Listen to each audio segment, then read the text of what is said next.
Welcome back. So Ancient the Saint here. Thank you so much for tuning in. Today's topic, we got the Rephaim. They were described as an ancient race of giants in the biblical text, associated with other giant clans such as the Emim, the Zamzumim, the Anakim. Let's get into it. This is 1 Chronicles 20. In the spring of the year, the time when kings go out to battle, Joab led out the army and ravaged the country of the Ammonites and came and besieged Rabbah. But David remained at Jerusalem. And Joab struck down Rabbah and overthrew it.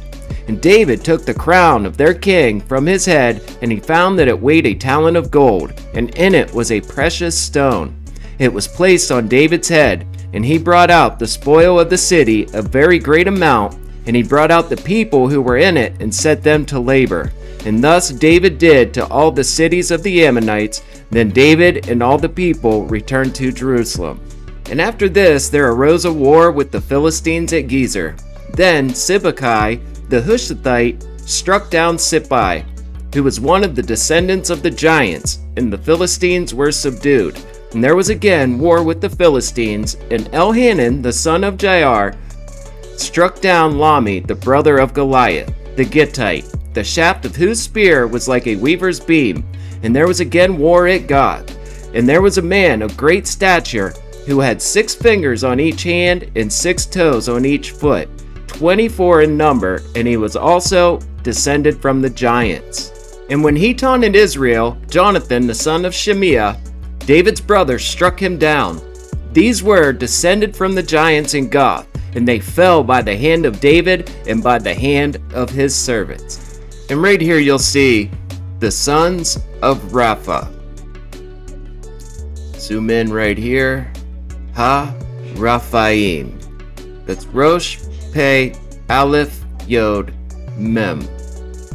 Right here, as you see, the Rephaim. This is even a depiction of David holding up Goliath's head over here. Let's put this into English. Ghosts. Ghosts or spirits.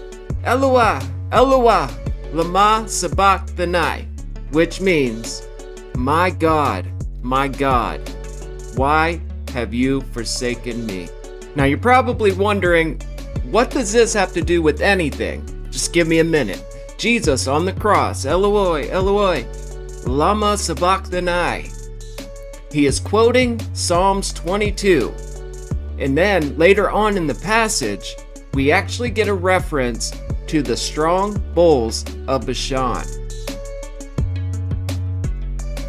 So check this out. This is where it gets very interesting. Deuteronomy chapter 3 starts off with the defeat of King Og of Bashan. Here in verse 8 it says, So we took the land at that time out of the hand of the 2 kings of the Amorites who were beyond the Jordan, from the valley of Arnon to Mount Hermon. And Mount Hermon, famously, in the book of Enoch, is where the 200 sons of God, the B'nai Ha-Elohim, the children of heaven, touched down on earth. And they made a pact with each other to marry human women, and they gave birth to these great giants. All in the book of Enoch. We'll take a look at that here in a minute. But check this out. The Sidonians call Hermon Sirion. You can go back through my channel. I have plenty of videos about the Canaanite cities and Sidon. Sidon is a very interesting place. But check this out. For only Og, the king of Bashan, was left of the remnant of the Rephaim. Behold, his bed of iron was 9 cubits in length and 4 cubits in breadth, according to the common cubit, whatever you want to argue that is, but this thing was huge. His bed was massive, meaning he was the remnant, the last of the remnant of this ancient race of giants. I'm sorry about just bouncing around from verse to verse, but it gets kind of boring if I'm just reading long passages and having to explain every little thing about every situation. These texts should be taken within context. But that's not what today's study is about. And this is by far one of my favorite subjects to explore. We are talking ancient mythology. The giants, this ancient race of giants. So this is the Wikipedia page for Rephite. It says, in the Hebrew Bible, as well as non-Jewish ancient texts from the region, Northwest Semitic term Rephite or Rephaim, the plural word in Hebrew, and Phoenician, check this out, it's Rephaim. Look at that Phoenician script. How cool is that? That is just awesome. Almost looks like Paleo-Hebrew a little bit.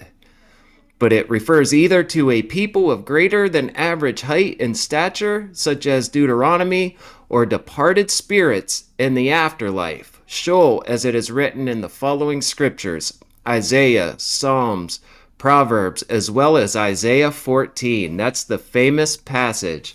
And it talks about the Rephaim will rise from their thrones in Sheol to greet you, as he's going on about the king of Babylon. And that's the myth there, that the Rephaim are in thrones. They have thrones. They sit on thrones in Sheol, like they are kings in the afterlife. So let's check this out here. The etymology. This picture behind me here, that's King Og of Bashan. We just went through that passage a little bit. It is a Semitic term. You'll see that too. People will try and say like the divine name, let's call him Hashem, where it says the Cloud Rider. The famous title, the Cloud Rider, infamously came from Baal. And then you'll have people say, oh, well, Hashem is just Baal, like they have the same titles and stuff. That's not really what's going on there. If you follow this channel, you'll know that the Hebrew texts, they directly correspond with the mythology and the stories around them because they are in response to them. So in the Hebrew Bible, when it says that Hashem rides the clouds, what they're saying is, they're not saying it's Baal. What they're saying is, it's not Baal. Hashem is the cloud rider, not Baal. Do you know what I mean? They're pointing out, they are, how do you want to put it? They are separating themselves from the religions and the peoples around them. So let's go on here. Talks about the etymology a little bit. The first root conveys the meaning of healing, as in the healing of souls living in the Jewish afterlife, which is true. There's like a language changes over time, but there is like a almost like a doctor kind of vibe to the word. So let's see. Sheol, where they await the final judgment by God. The second root denotes weakness or powerlessness. Souls within Sheol are weak in the sense that they hold no physical power or status as they did in the living world, because all things that give the living power are moot in the land of the dead. Its inhabitants are thus powerless and weak and must be submissive to Elohim. So here it says the Canaanite people group. According to the Hebrew Bible, the Rephites or the Rephaim described an ancient race of giants in the land of Canaan from the Bronze Age to the Iron Age, and many locations were also named after them. And right here, it talks about all these books: Genesis, Deuteronomy, Joshua, Samuel, Chronicles. They're all over the place in the Old Testament. It says, in the biblical narrative, the Israelites were instructed to exterminate the previous inhabitants of the Promised Land, i.e. Canaan, which included various names named peoples, including some unusually tall or large individuals. And here it talks about King of Bashan, with his bed being over 13 foot long. Anak. We're going to get into the children of Anak. It says Anak, right here, is a figure in the Hebrew Bible. His descendants are mentioned in narratives concerning the conquest of Canaan. We're talking about the Holy Wars here. And now this is what we're getting into here. The long dead ancestors. The Rephaim have also been considered the residents of the netherworld, Sheol in the Hebrew Bible. In more recent scholarship, possible examples of this usage appear as shades, spirits, or the dead in various translations of the Bible. The Rephaim may read as dead ancestors or weakeners as opposed to Rephaim, meaning doctors. That's what I meant. The root does have like it means like to heal, like the doctors. Various ancient Northwest Semitic texts are also replete with references to terms evidently cognate with Rephaim as the dead or dead kings.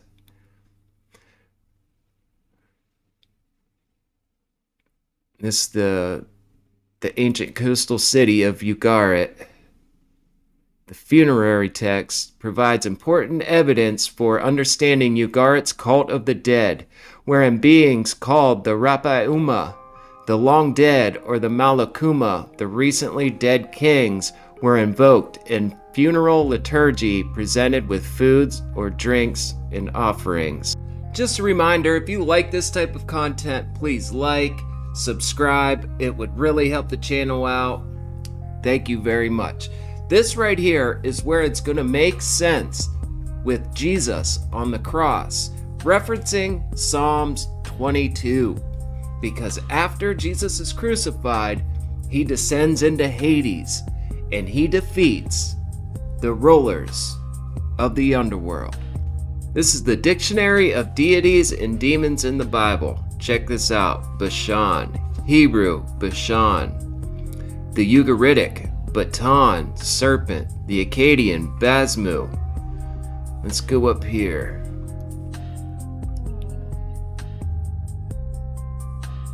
Look, you'll see the Rephaim. They talk about the king, the mythical king, King Og. But over here, it says this guy, Albright, interpreted Bashan as serpent, the nickname of the Canaanite god Yamu, the chaotic serpentine monster, given its apparent parallelism with Yam in Psalm 68. This is Tiamat. This is the chaos, the seas. This is Isaiah 14. This is where we get into it. Check this out. Let's go down to verse 9. Sheol beneath is stirred up to meet you when you come. It rouses the shades, the spirits, the ghosts to greet you. All who were leaders of the earth, it raises them from their thrones. All who were kings of the nations. The Rephaim will rise from their thrones to greet you in Sheol. That's what the Rephaim were. They were the dead kings. This is talking about the underworld. This is ancient mythology from the Canaanite peoples, right? The Ugaritic texts, a lot of them talk about this. All of them will answer and say to you, you have become as weak as we. You have become like us. Your pomp is brought you down to Sheol. So this is the association with the Nephilim. This is 1 Enoch chapter 15. And Enoch is explaining here that Hashem told him that he gave wives to men because we are mortal. But he did not give wives to the children of heaven, these B'nai Ha-Elohim, because they are immortal, right? Men need wives to procreate, because we have a mortal existence, right? And right here is what he says, "And now the giants who are produced from the spirits and flesh shall be called evil spirits upon the earth, and on the earth shall be their dwelling. Evil spirits have proceeded from their bodies because they are born from men, and from the holy watchers is their beginning and primal origin.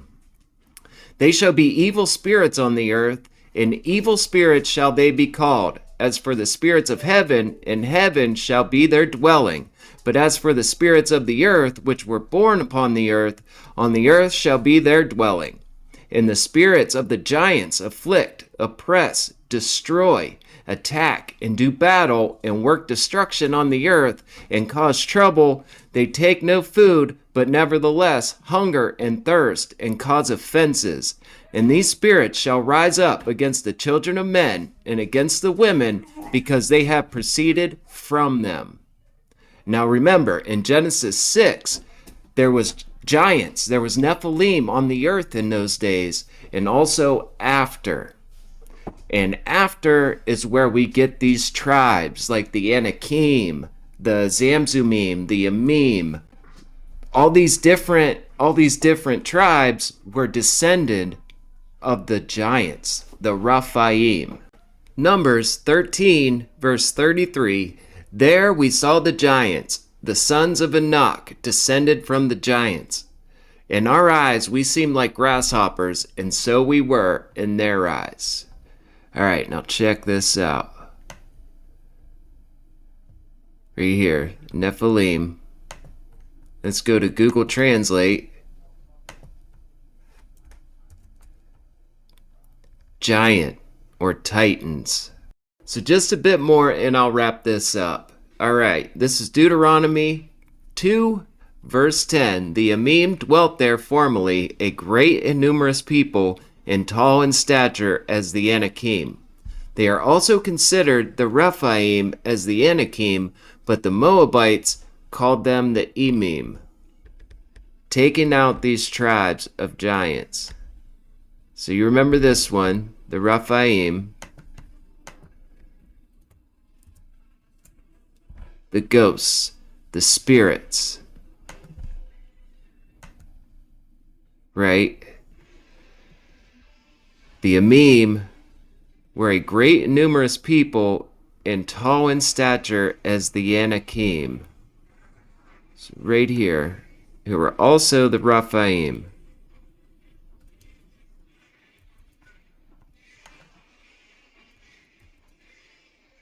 The giants. See the Anakim?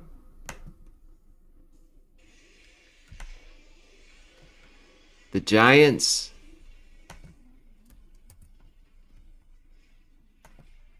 And the ghosts, or spirits. The sons of Anak, the Anakim. Nek, a giant people around Hebron and Philistia. And now, just to drive my point home, I want you to see this, because this is like mythology. This is legendary gods and heroes and heavens and the underworld against each other. This is, like I said, this is some of my very favorite subjects to go over when talking about the Hebrew Bible. So this is Psalm 68, what we were talking about with Bashan. It says, "Let God arise, let his enemies be scattered, let them also that hate him flee before him." It says, "Let the righteous rejoice before God." And then it says, "The earth shook, and the heavens also dropped at the presence of God. Even Mount Sinai itself was moved at the presence of God, the God of Israel." And so down here, "The kings of armies did flee. And when the Almighty scattered the kings in it, the hill of God is as the hill of Bashan, a high hill as the hill of Bashan." So what you have is the mountain of God versus the Mount of Bashan. Genesis 6 states that there was Nephilim, giants in the earth in those days, and also after that.